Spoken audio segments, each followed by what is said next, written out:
Bonjour chers étudiants, aujourd'hui je vais vous présenter une vidéo qui est très utile avant de démarrer n'importe quel module du DUG ou de certaines écoles d'ingénieurs, qui est un complément mathématique ou bien qu'on appelle outils mathématiques, dans lesquels je vais parler des différents systèmes de coordonnées polaires, cartésiens, sphériques, cylindriques.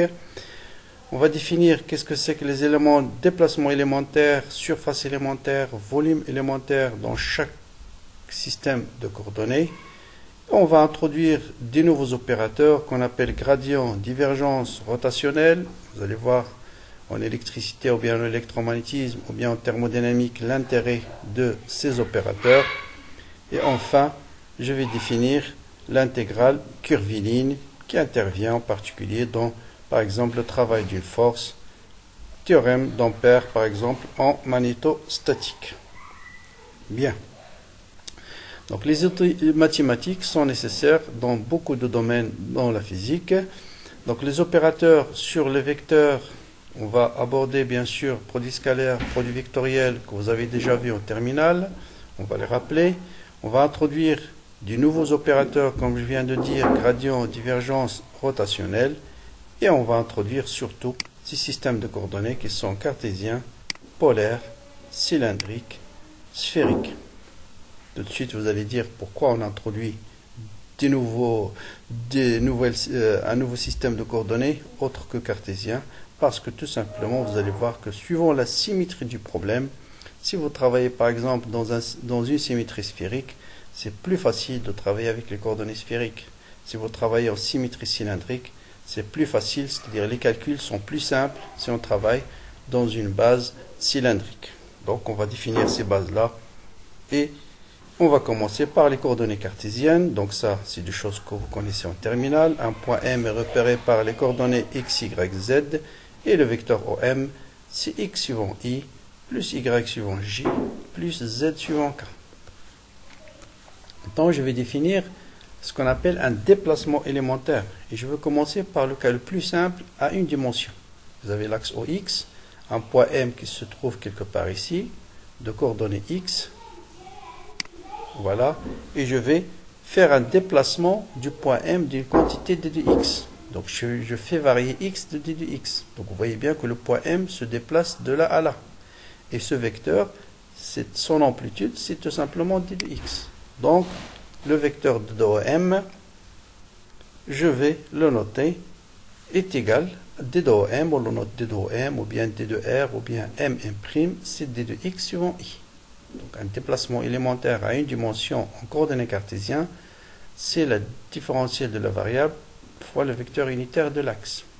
Bien sûr, suivant Y, ça sera la même chose, ça sera d de Y suivant J, et suivant Z, ça sera d de Z suivant K. Et donc, à 3 dimensions, je vais obtenir un élément de volume. D'accord? Ici, d de Y, ici, d de X, et là, c'est d de Z. Et ce volume, bien sûr, c'est arête fois arête fois arête, c'est d de X fois d de Y fois d de Z. Et on peut définir 3 types de surfaces. Donc, quand vous avez 3 variables, vous faites varier les 3, vous obtenez un élément de volume. Supposons qu'on fait varier juste x, y, je garde Z constant. Donc, je vais trouver là un élément de surface qui est d de x fois d de y. C'est cette surface-là. Donc, voilà, toute cette surface, les points-là, ils ont dx égale à une constante. Et donc, d de s, c'est d de y fois d de z.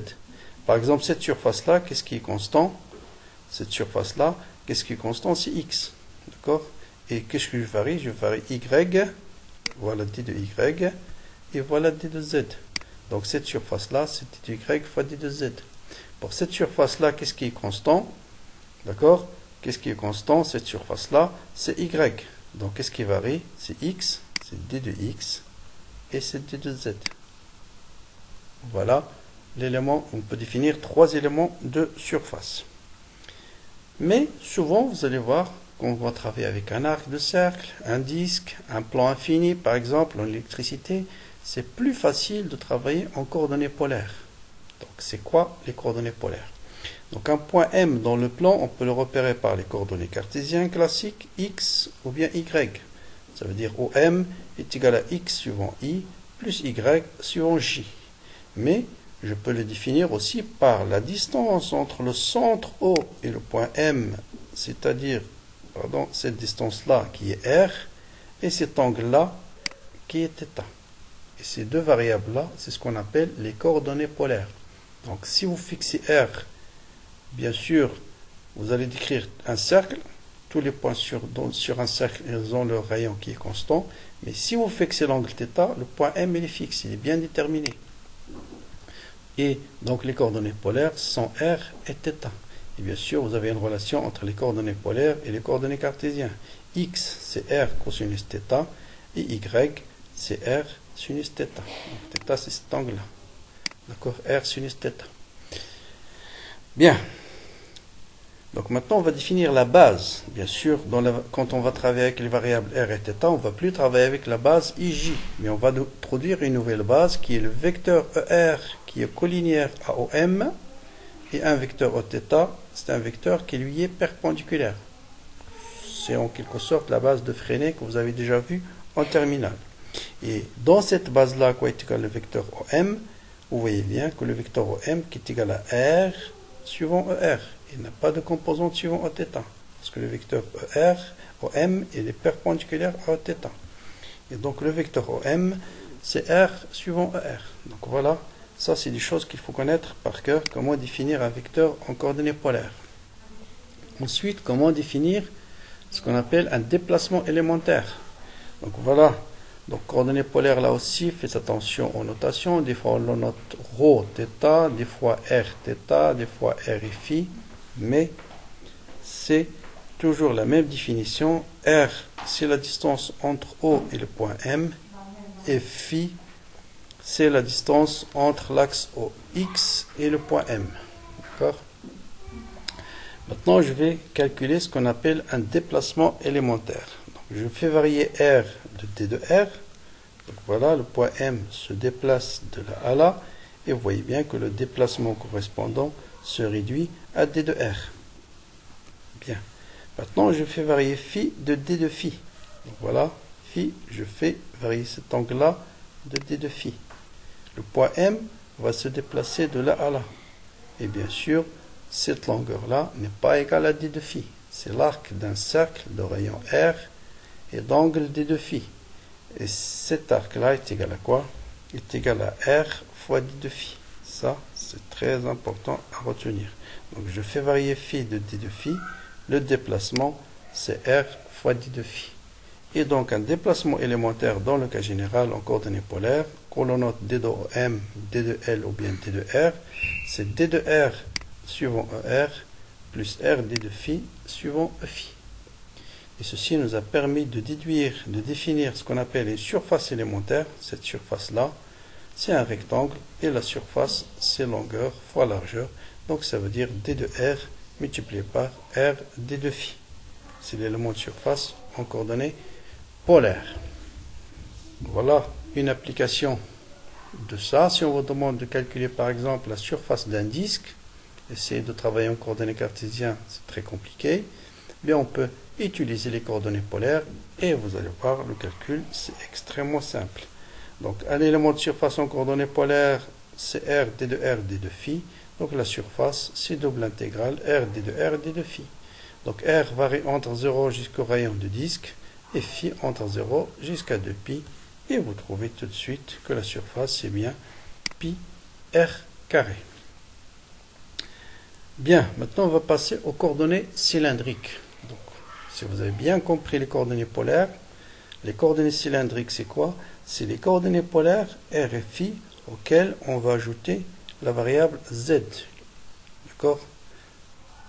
Hein? Et notez bien que R, c'est la distance entre l'axe Z et le point M. C'est cette distance-là, qui est la même que celle-là. Donc, par exemple, ce point-là, ces coordonnées polaires, c'est quoi? C'est R, qui est la même que celle-là. L'angle entre l'axe OX et la projection du point M sur l'axe OZ vous donne l'angle phi.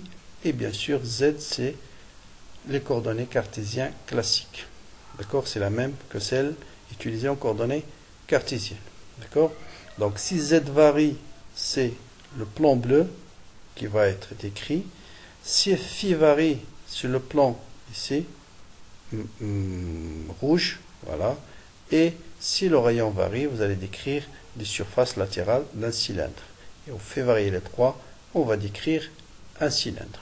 Donc voilà les coordonnées cylindriques. Notez bien, c'est la distance entre le point M et l'axe Z, sa projection sur le plan XY, l'angle entre l'axe OX et cette projection, ça va dans l'angle phi, et Z, c'est les coordonnées cartésiennes classiques. Donc c'est R. On va définir, voilà, R et Z, d'accord? Bien. Maintenant, on va définir le vecteur OM. Donc à quoi est égal ce vecteur OM? Donc là, les coordonnées classiques, les coordonnées cartésiennes, cylindriques, on a dit c'est R, c'est phi et Z. Donc ce vecteur-là est égal à quoi? Est égal à ce vecteur qui est quoi? Qui est R suivant quoi? Suivant ER, bon, et plus Z suivant K. D'accord? Bon. Bien sûr, il faut définir d'abord la base cylindrique, j'ai oublié de le dire. Donc la base des coordonnées cylindriques, le vecteur ER, c'est le vecteur qui est collinéaire, qui est perpendiculaire à l'axe Z. D'accord? E phi, c'est le vecteur qui tourne autour du cylindre. Autrement dit, ce sont les coordonnées polaires classiques qu'on a déjà définies. Ensuite, il faut ajouter le vecteur K. D'accord?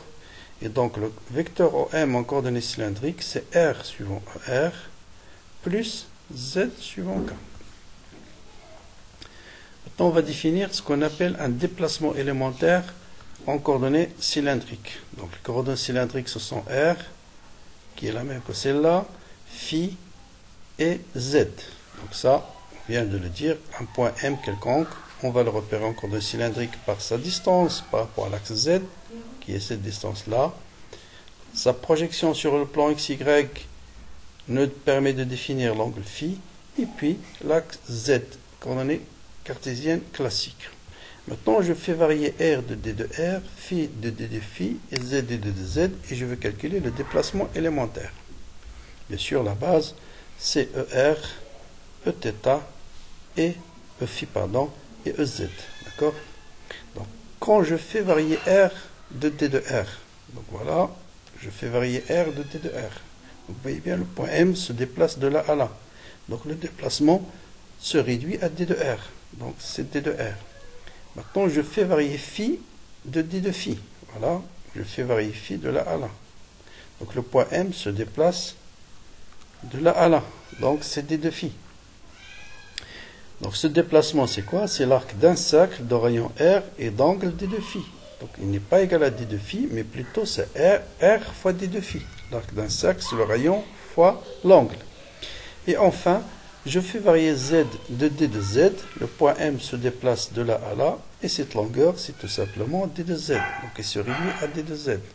Et ceci va nous permettre d'écrire D de M, c'est D de R suivant R, plus R D de phi suivant phi, plus D de Z suivant EZ. Et ceci nous permet de définir un élément de volume. Bon, une fois qu'on a défini les éléments de déplacement élémentaire, on peut définir l'élément de volume et les différents éléments de surface. Donc l'élément de volume, bien sûr, c'est les produits de 3. Donc c'est surface de la base fois la hauteur. Donc D de R fois R D de phi fois D de Z. Pour les éléments de surface, vous avez 3 éléments de surface. Donc si, pour cette surface-là, qu'est-ce qui est constant? C'est le rayon. Donc c'est la surface latérale d'un cylindre. Donc l'élément de surface, c'est D de Z, multiplié par quoi? Multiplié par R D de phi. D'accord? Maintenant, deuxième élément de surface, c'est phi qui est constant. Donc si phi est constante, on va déterminer cet élément de surface-là. Bon, je vais le définir ici. Donc le déplacement phi constant, c'est cette surface-là. Cette surface-là. Et cette surface-là, c'est quoi? C'est D de R multiplié par D de Z.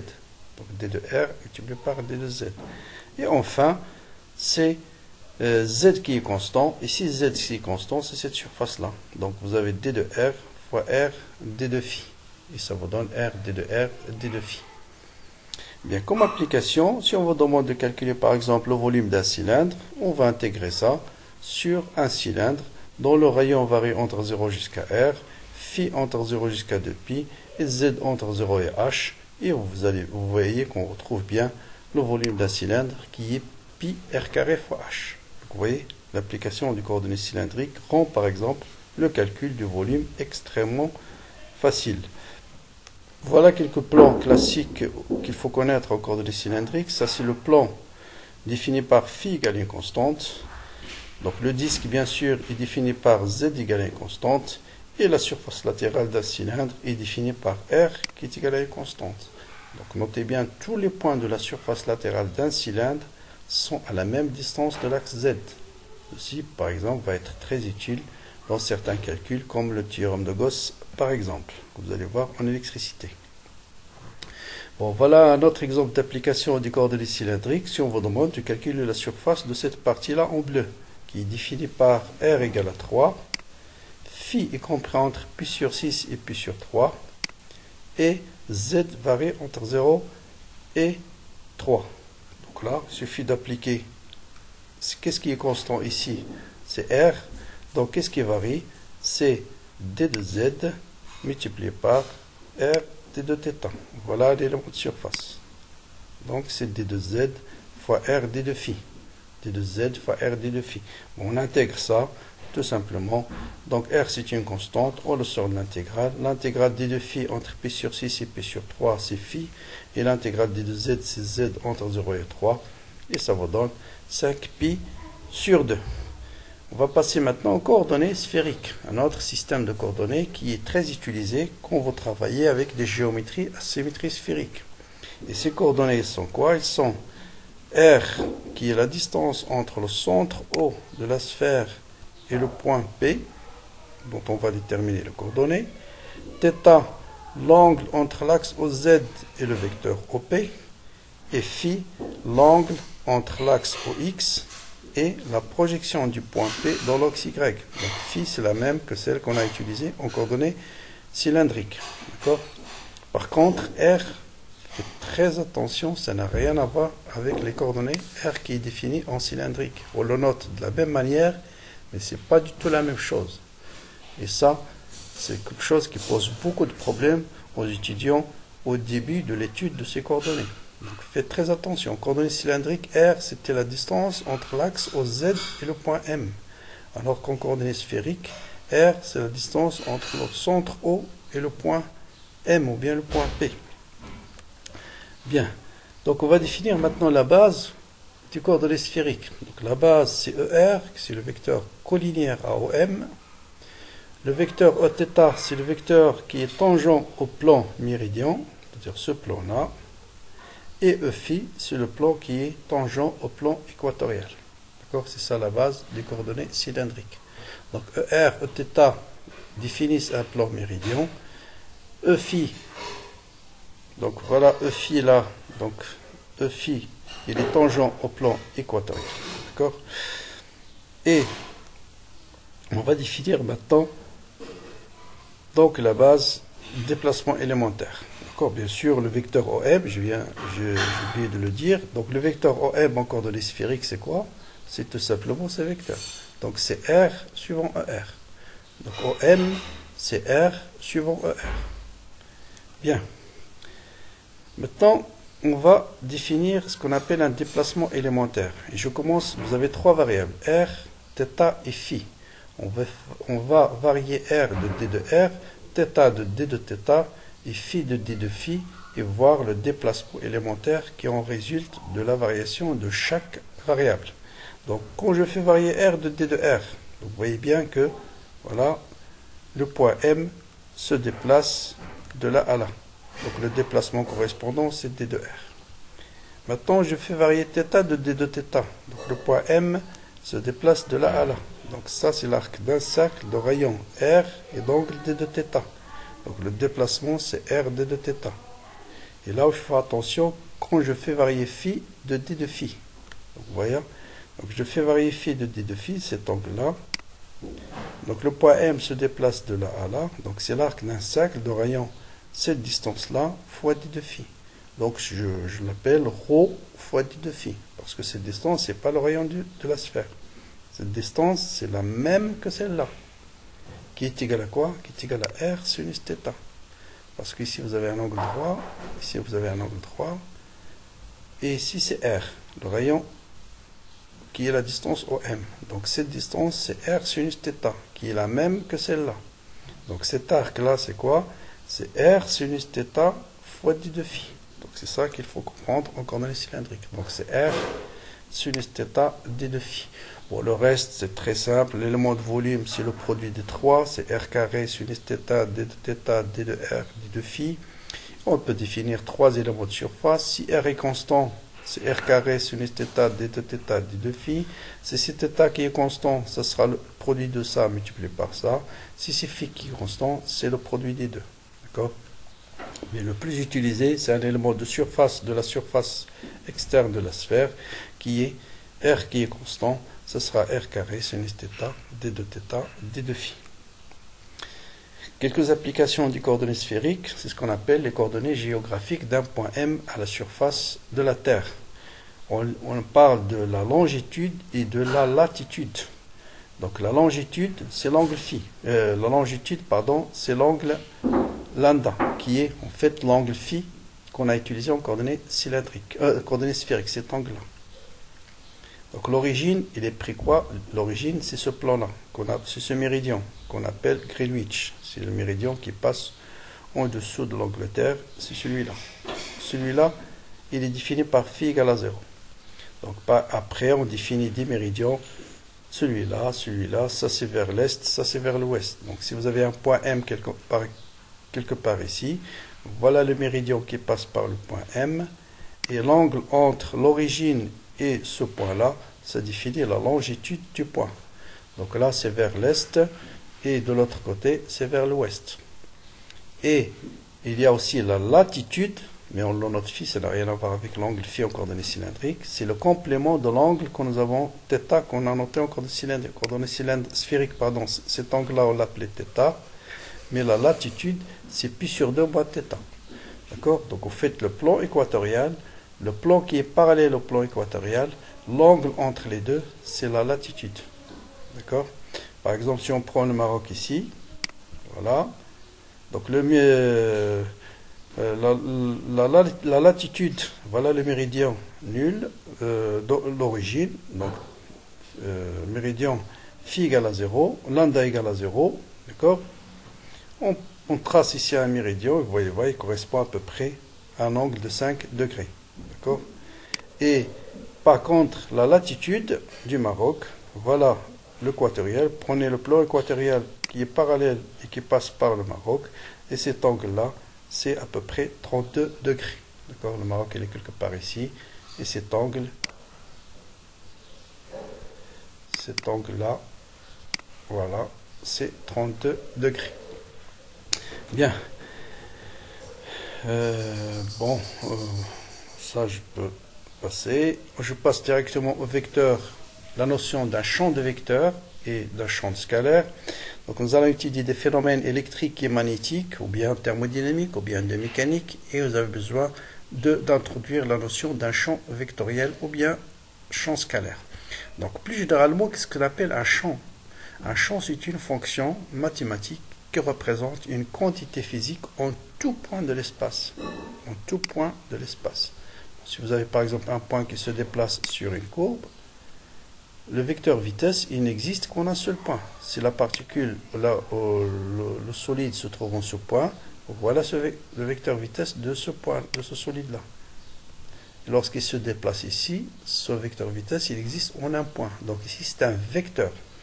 Mais un champ vectoriel, par exemple, prenons la pesanteur, en chaque point, à un même instant, en chaque point de l'espace, vous avez un vecteur. Donc, vous avez un champ vectoriel. D'accord? La différence entre un champ scalaire et un champ de vecteur. Un champ scalaire, on a besoin juste, il est défini comme par une seule grandeur, par un nombre.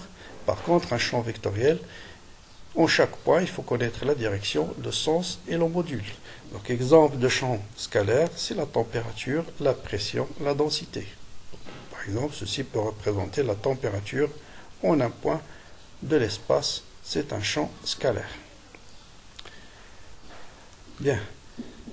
On va définir donc un champ de vectoriel. C'est tout simplement si en chaque point il faut connaître en tout point une orientation et un module. On parle alors dans ce cas d'un champ vectoriel. Exemple, le champ de pesanteur, champ électrique, champ magnétique, la vitesse dans un écoulement et ainsi de suite. Bien. Une fois qu'on a défini champ vectoriel, champ scalaire, on va définir ce qu'on appelle la différentielle d'une fonction. Et la différentielle d'une fonction, c'est tout simplement la généralisation de la dérivée d'une fonction que vous avez vue en terminale. En terminale, vous avez parlé de la dérivée d'une fonction à une seule variable. Si la fonction dépend de plusieurs variables, on note d de f. Ce qu'on appelle la différentielle de f, c'est quoi? Si la dérivée de f par rapport à x, les autres variables sont constantes fois d de x. Ensuite, on fait la même chose par rapport à y et la même chose par rapport à z. Donc ce terme, c'est ce qu'on appelle dérivée partielle. C'est-à-dire je dérive uniquement par rapport à x, les autres variables sont constantes. Un exemple pour mieux comprendre ce que c'est que la dérivée. Donc la signification, donc voilà la dérivée de f, c'est d de f sur d de x et ainsi de suite, d de f sur dy, d de y, plus d de f sur d de z fois d de z. Supposons qu'on vous donne une fonction qui est égale à x carré fois y plus xz. Calculez la différentielle de cette fonction. Donc on va calculer d de f sur d de x. On va commencer par ça. Donc quand vous calculez d de f sur d de x, vous gardez y et z, c'est comme des constantes. C'est comme si j'ai par exemple 3x carré plus 2x. Donc la dérivée, ça va me donner 2x fois y plus z. Et vous faites la même chose par rapport à y, ça va vous donner x carré, parce que ça, c'est une constante, il ne dépend pas de y, donc ça me donne x carré. Et par rapport à z, ça c'est une constante, sa dérivée égale à 0, il faut vous donner x, plus x fois d de z.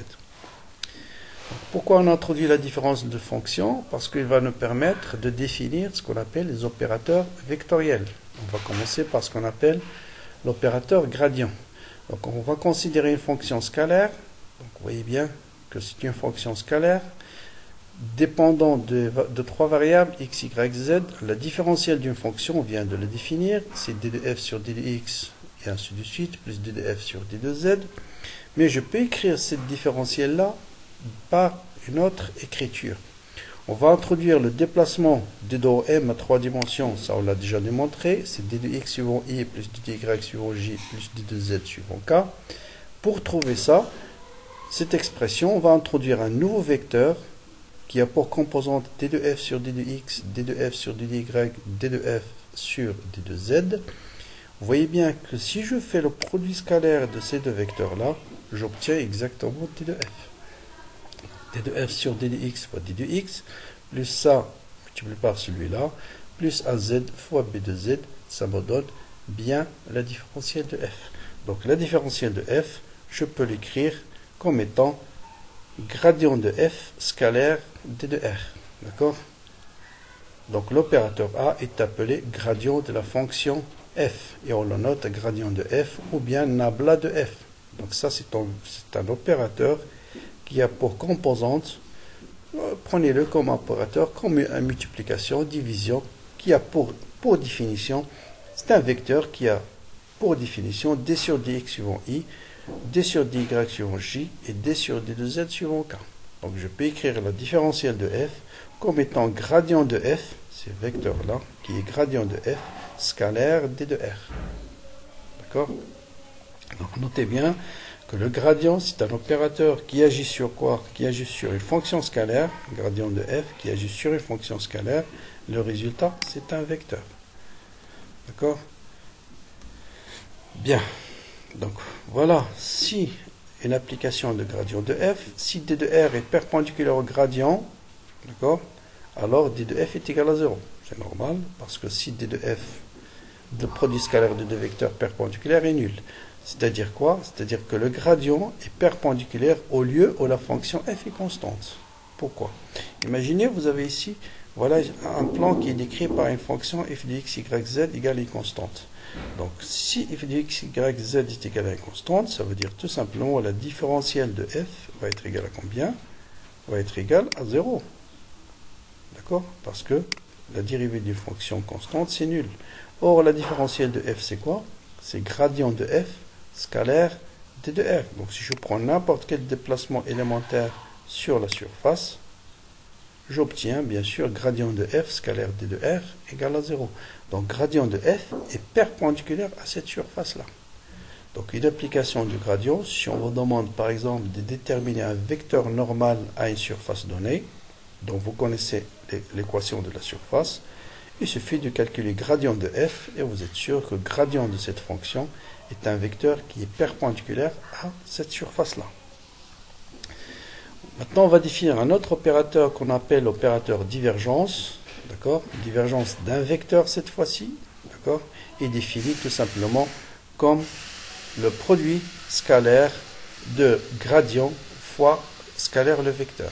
Donc le gradient, et ça on l'appelle tout simplement divergence de A. Donc divergence de A, c'est gradient scalaire A ou bien nabla scalaire A.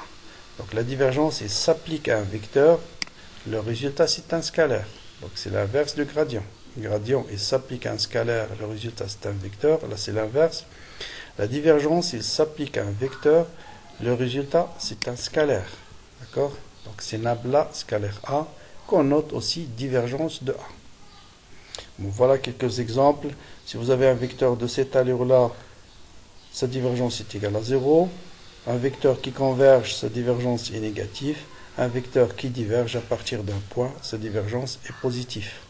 Ça veut dire tout simplement, la notion de divergence va être liée aux sources de champ électrique. Donc là, la source du champ électrique, ce sera une charge négative. Là, c'est une charge positive. Ça, on le verra en électrostatique. Voilà un petit exemple d'application. Essayez de calculer la divergence de ce vecteur. Donc, je vous conseille de ne pas regarder la solution tout de suite. Essayez de faire vous-même le calcul. Et vous avez une grande chance de faire une erreur. Pourquoi? Parce que si je demande aux étudiants de faire le calcul, qu'est-ce qu'ils font? Divergence de E, c'est la dérivée de ça par rapport à X, plus la dérivée de ça par rapport à Y, plus la dérivée de ça par rapport à Z. Or, c'est pas ça la divergence. Divergence d'un vecteur, c'est la dérivée de E de X par rapport à X, plus la dérivée de EY par rapport à Y, plus la dérivée de E de Z par rapport à Z. Or, ici, E, il a une seule composante, qui est une composante suivant X. Et cette composante, elle dépend de Z. D'accord? Or, la dérivée d'une fonction qui dépend de Z par rapport à X, c'est 0. Et bien sûr, plus la dérivée de Y qui est nulle, dérivée de EZ qui est nulle. Donc, la divergence, c'est ce qu'il faut éviter à l'examen. C'est le fameux 0. D'accord? Voilà. Maintenant, on va passer à notre opérateur, c'est l'opérateur rotationnel qui est lui défini tout simplement par gradient vectoriel V. Donc, rotationnel de V, c'est nabla vectoriel V ou bien gradient vectoriel V. Donc, il s'applique à un vecteur. Le résultat, c'est un vecteur. Donc, il nous renseigne sur si un vecteur tourne ou pas, en gros. Donc, voilà, c'est un vecteur qui garde une direction fixe, son rotationnel est nul. Un vecteur qui tourne, son rotationnel est différent de 0. Donc, je vous donne un vecteur et je vous laisse les soins. Voilà un vecteur, vous voyez, qui est égal à y suivant x. Ici, y est positif, ici, y est négatif. Au fur et à mesure qu'on se déplace suivant l'axe de y, sa valeur augmente. Et vous voyez bien, c'est un vecteur qui tourne. Donc, on doit avoir son rotationnel qui est égal à 0. Donc, essayez de faire le produit vectoriel de nabla avec ce vecteur.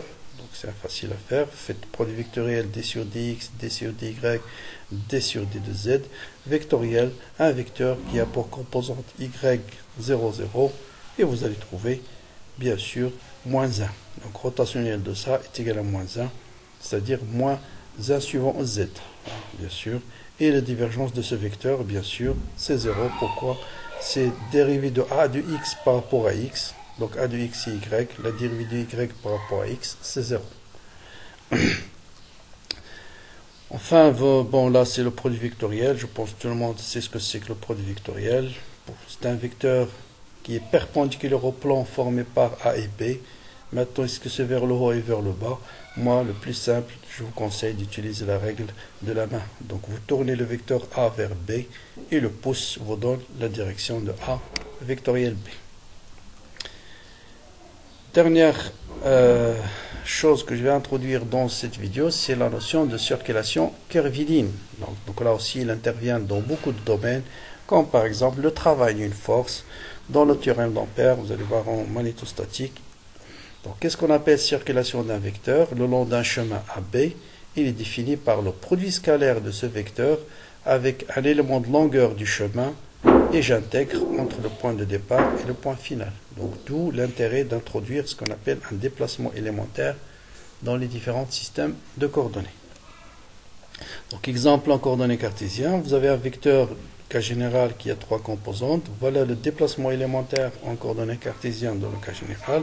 Si je veux calculer V scalaire d de R, ça me donne l'intégrale de A à B, Vx d dx, plus Vy d dy, plus Vz fois d de z. Bon, je remplace V de x par sa valeur et j'intègre. Exemple, bien sûr, le travail de la force de rappel d'un ressort, c'est moins k x d de x, son intégrale, c'est moins kx carré sur 2. Entre deux points, on peut calculer par exemple le travail de la force du ressort. Bon, cas particulier extrêmement important, si le vecteur s'écrit comme étant gradient de f. Ça veut dire tout simplement, on dit que le vecteur v est un champ conservatif. Donc si je peux écrire le vecteur v, autrement dit, s'il existe une fonction scalaire telle que v est égal à gradient de f, si on veut calculer la circulation de vecteurs suivant une courbe quelconque, entre le point A et le point B, d'accord, je remplace V par gradient de F. Or, c'est quoi gradient de F scalaire d de R? Par définition, c'est d de F. Et l'intégrale d de F, c'est F. Entre A et B, ça vous donne F de B moins F de A. Et vous voyez que la circulation de ce vecteur V entre A et B ne dépend pas du chemin suivi. Vous pouvez aller de là à là, ou bien de là à là. Il dépend uniquement de la valeur du point final, moins la valeur de la fonction au point initial. C'est ce qu'on appelle les champs conservateurs. D'accord? La circulation d'un vecteur qui s'écrit sous la forme de gradient de f ne dépend pas du chemin suivi. Bien. Deux théorèmes extrêmement importants aussi. Le premier, c'est ce qu'on appelle le théorème de Green, qui vous dit la circulation le flux d'un vecteur à travers une surface fermée. Donc, ce qu'on appelle le flux, c'est tout simplement double intégrale de A fois d de S. Et si vous calculez ça sur une surface fermée, Green vous dit tout simplement ça doit être égal à divergence de A à travers le volume V qui entoure cette surface S. Vous avez un autre théorème qu'on utilise aussi au magnétisme, c'est le théorème de Stokes, qui vous dit quoi? La circulation d'un vecteur suivant un contour fermé, qui est ici un cercle, est égale au rotationnel de F à travers n'importe quelle surface qui s'appuie sur S. Donc là, c'est une surface fermée. Là, au contraire, c'est la surface qui s'appuie sur le contour gamma.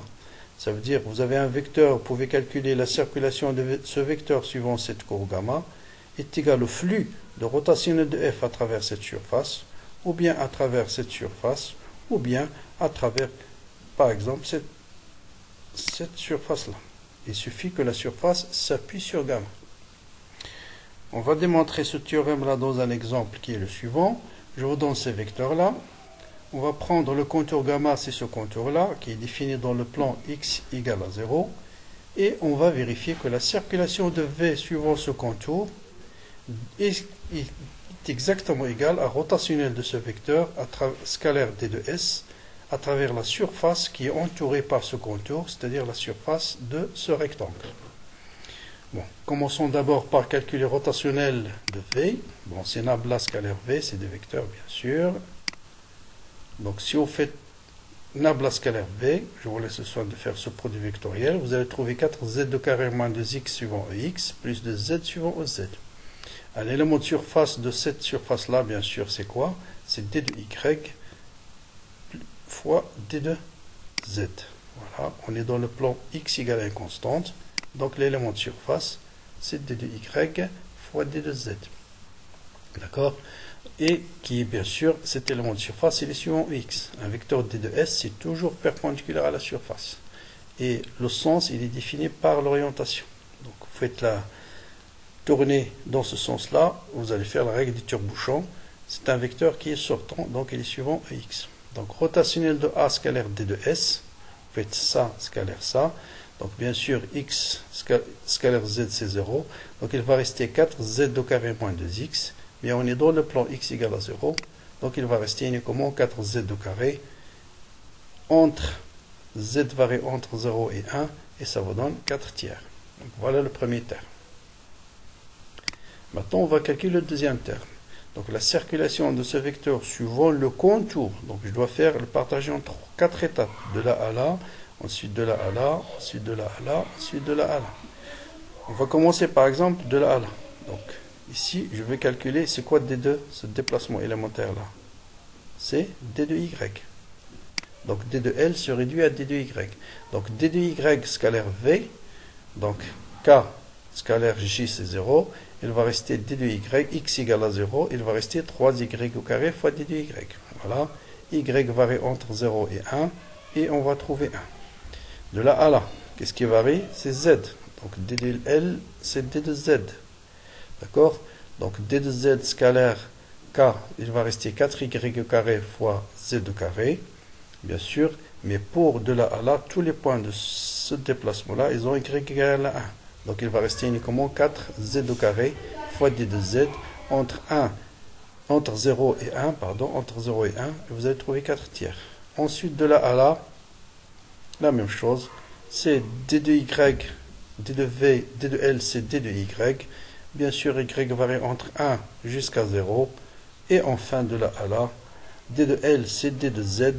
Mais tous ces points-là, ils ont X égale à 0 et en même temps Y égale à 0. Donc, je vais trouver 0. Si vous faites la somme de ces trois termes, vous allez trouver 4 tiers. Donc, c'est exactement la même chose qu'ici. Donc, le théorème est bien vérifié. Donc, voilà pour cette vidéo qui s'intéresse à tout ce qui est rappel mathématique, très utile pour tous les étudiants de toutes les sections. Donc j'espère que vous allez, à travers cette vidéo, mieux assimiler la notion de coordonnées cylindriques, sphériques, différents éléments de surface, différents éléments de volume. À très bientôt pour une autre contribution.